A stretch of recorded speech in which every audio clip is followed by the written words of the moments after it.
Hey everyone, welcome back to this week's college planning tip of the week. As always, I'm Jack Wang with the Smart College Buyer Program, and with me is Nancy Steenson of Steenson College Coaching. Nancy, since the pandemic has started, everything has gone virtual. What are the best ways that high school students attending these virtual events can get the most impact and be the most valuable for them? Yeah, Jack, it's been very frustrating for students looking at colleges. Everyone wants to go and visit colleges live and get a real feel for the school, but they're reduced to, virtual programming.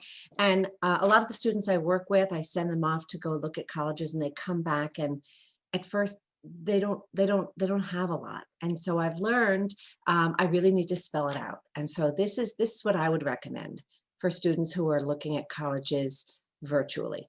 First of all, go on the website. You must become familiar with the college.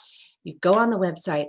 Every website is designed differently, as you would imagine, but there are some real similarities. First of all, in the navigation bar, there's almost always about us, about XYZ College. Click on it. This is where they choose to put what they want you to know about their school, their mission, what's important to them, what are they focusing on, where are they putting money, what do they value. These are the things that are going to be in the About tab, and you should read it. The second thing you should click on is the Academics tab in the navigation bar. Because if you're going to major in engineering or nursing or psychology, you should probably have a good idea of what the department has to offer. So that's really important. And you may find that if it's a nursing program, you don't do clinicals until your third year. Or maybe other places you start in your first year. Same thing with education. How quickly do you get into the classroom? With engineering, what are the electives? With psychology, what kinds of classes do they offer? Do they interest you? This really can vary from college to college. So that's an important tab to look on. The third tab to go on is the admissions tab. And sometimes within admissions, you can click on visit. And sometimes visit has its own tab on the navigation bar of the home page. Either way, you must click on visit, and from there, virtual visit. That's where you'll see what kind of programming they have virtually. And it really varies from college to college, but there's a lot more there than you'd think of. First of all, there are virtual tours. Some of them are live, which is great, led by a student. Some of them are taped, but you can see the campus. Secondly, there are information sessions. These are generally led by admissions officers, but sometimes they're led by students. And this is that, sort of 40 to 50-minute presentation where they give you the nuts and bolts of life at XYZ College and the admissions process. That's important to do. You have to register ahead of time. Then there are other opportunities to engage. It depends on the college. It can really vary, but there may be many, many other opportunities to engage virtually. There may be roundtable discussions with students. There may be program or major specific information sessions. There may be one-on-one opportunities to engage with a student or with an admissions officer. These are great opportunities. So a student cannot come back to me or come back to mom and dad and say, well, I kind of looked, but I didn't really find much. Most times there's a lot. Couple of examples. Union College has a wonderful Women at Union series, 7 p.m. once a week. Fantastic. And they have faculty involved with it, female faculty, female students. I think that's very cool.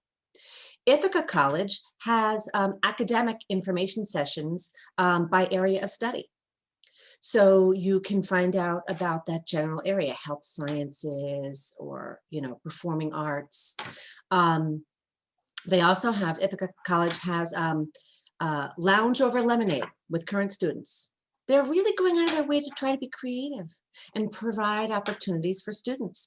They have a Q&A with the director of admissions. What a great opportunity. And they have Financial Aid 101. Most of these are happening weekly. A lot of programming, a lot of things to dig into. Even if you can't visit campus, there's some great stuff out there. Now, when you do these things, it's really, really important to take notes. You will start to forget. What did Union say and what did Ithaca College say? right? So you want to be able to remember who said what. Notes should be what's important to you. What do you care about? Don't write down all about studying abroad if that doesn't matter to you. Write down the things that matter to you that you're going to want to remember. I always tell my students, if you can't think of any other way to go about it, write down 3 things that you liked and 3 things that you didn't like. Know that when it comes time to applying to some of these colleges, many of them will have a supplemental essay asking, why Ithaca College? Why Union? You're going to have to really give some good answers. That's not something you want to mess around with. You should be able to answer that question, whether or not the supplemental essay comes your way in a few months. You should be able to answer that question. Why do you like it? Why do you want to apply? Be prepared with questions with a number of these kinds of information sessions and virtual engagements of any kind. Be prepared with some good questions. You might have specific questions about your major, about things that interest you, but some students say, I don't know what to ask. Well, whoever's giving the presentation, whether it's an admissions officer, faculty member, student, my favorite question is, what's your favorite thing about XYZ college? That usually gets a great answer. What do kids do on weekends? Is another good question. Another favorite of mine is, what are the specific resources that the college offers for students at the tail end of their education? What kinds of employers come to campus to recruit? What kinds of internships are kids getting? And is the university helping them to get them? What do you do with the alumni? How do they engage in terms of networking with students and helping them to get jobs? Specific resources, specific examples. Lastly, I would say these are great opportunities for students, and at the same time, a great opportunity for students to spend time with their parents. I think it's wonderful if parents can be doing it with their kids and learning about these colleges at the same time. All right, that's great information, great questions to ask. A lot of stuff there for prospective students to consider and ask about for colleges. So thanks so much for information. Thanks for joining us this week on College Playing Tip of the Week. Everybody, please stay safe, and we'll see you next time.